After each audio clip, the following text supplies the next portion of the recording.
Allez, qui dit mercredi dit troisième épisode de notre feuilleton et on continue à vous emmener dans ces lieux fermés d'habitude au grand public. Ce soir, un endroit bien connu des Rémois, la sous-préfecture Place Royale, et derrière son imposante façade, 3 siècles d'histoire et quelques secrets aussi qu'ont tenté de percer Clément Pravaz, Teddy Kerruel et Cédric Plana.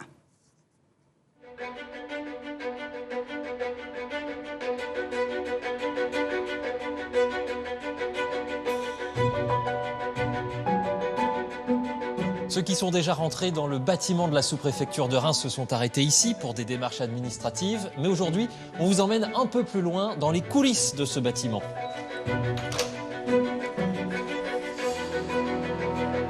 Et qui mieux que le sous-préfet pour nous faire visiter la sous-préfecture. Bonjour Benoît Lemaire. Bonjour. Alors on est ici dans votre bureau, c'est un bâtiment administratif mais surtout chargé d'histoire. Oui, tout à fait. Alors en fait, ce bâtiment que tous les Rémois connaissent aujourd'hui comme étant la sous-préfecture n'a pas toujours été, contrairement à ce qu'on pourrait croire avec sa situation. Et au départ, au XVIIIe siècle, à l'époque de Louis XV, c'était déjà un bâtiment de l'État, mais qui n'avait rien à voir puisque c'était ce qu'on appelait l'octroi et la ferme, donc le bâtiment des impôts. À la Révolution, comme beaucoup de biens de l'État, il a été vendu comme bien national. Ça a été des commerces pendant tout le XIXe siècle. Donc il y a eu toutes sortes de commerces ici, fleuristes, cafés, restaurants, entreprises de déménagement, entreprises de vêtements. Et à la Première Guerre mondiale, malheureusement, avec la cathédrale, ça a été quasiment totalement détruit. Donc il ne restait que la façade. Et dans les années 20, la question s'est posée de ce qu'on allait en faire. Et au final, il a été décidé d'y faire la sous-préfecture. Donc les travaux ont duré de 1930 à 1936. Et c'est la raison pour laquelle aujourd'hui, on trouve tout ce style de l'époque des années 30. Et on le voit derrière, il y a 2 personnages. Qu'est-ce qu'ils font ici dans votre bureau ? Alors ça, c'est l'ajout de la rénovation des années 2010. C'est la commémoration, comme vous le voyez, de la venue de De Gaulle et du chancelier allemand Adenauer en 1962 pour sceller la réconciliation franco-allemande. Donc là, il s'agit d'une photo qui a été prise devant la cathédrale.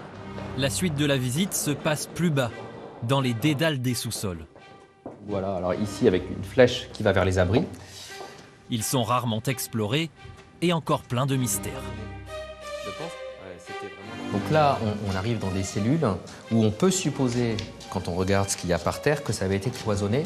Donc peut-être, éventuellement, on pourrait imaginer qu'il y a eu des chambres ou des casemates pendant que ça servait d'abri. Et probablement un système d'évacuation d'eau ou alors d'autres souterrains qui sont en dessous. Ça, on ne sait pas véritablement. Donc là, on a des drapeaux qui ont servi très certainement lors de visites ministérielles. Peut-être, je ne sais pas, lors de la visite de Gaulle à Adenauer de 1962. Alors ce qui est intéressant, c'est que même si les couleurs ont été un peu passées par le soleil et la lune, on voit que le bleu et le rouge n'étaient pas exactement les mêmes que ceux que nous avons sur les drapeaux d'aujourd'hui. Donc il y a plein de petits indices historiques qui traînent. Voilà, des indices et puis des indices non élucidés, puisque par exemple on a cette grande poulie ici qui laisse penser qu'il y avait soit une descente dans des souterrains, soit un puits, tout ça ayant été bouché, mais c'est vrai qu'elle interroge cette poulie. Et alors ici, quelque chose que je voulais vous montrer parce que c'est assez émouvant, c'est, vous savez qu'il y a 143 communes dans l'arrondissement de Reims. Aujourd'hui, tout ça, c'est sur informatique. Mais à l'époque, chaque commune avait son casier. Et donc, toute la vie, les événements heureux comme les événements malheureux de la commune, étaient tous, chacun, tenus à la sous-préfecture dans un casier nominatif. De l'obscurité à la lumière. Après avoir gravi quelques étages et une échelle, la sous-préfecture offre un panorama unique sur la cité des Sacres. On a une magnifique vue ici sur la cathédrale, sur le quartier avec l'hôtel de ville. Et c'est un quartier qui a été un peu construit sur mesure.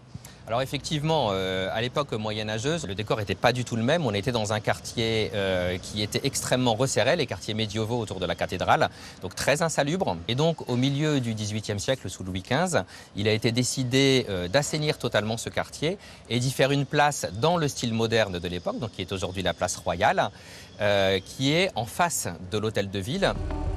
Dans le prochain épisode, immersion exceptionnelle au cœur de la centrale nucléaire de Nogent-sur-Seine, lieu stratégique de la production d'électricité, mais aussi hautement sensible aux risques radioactifs.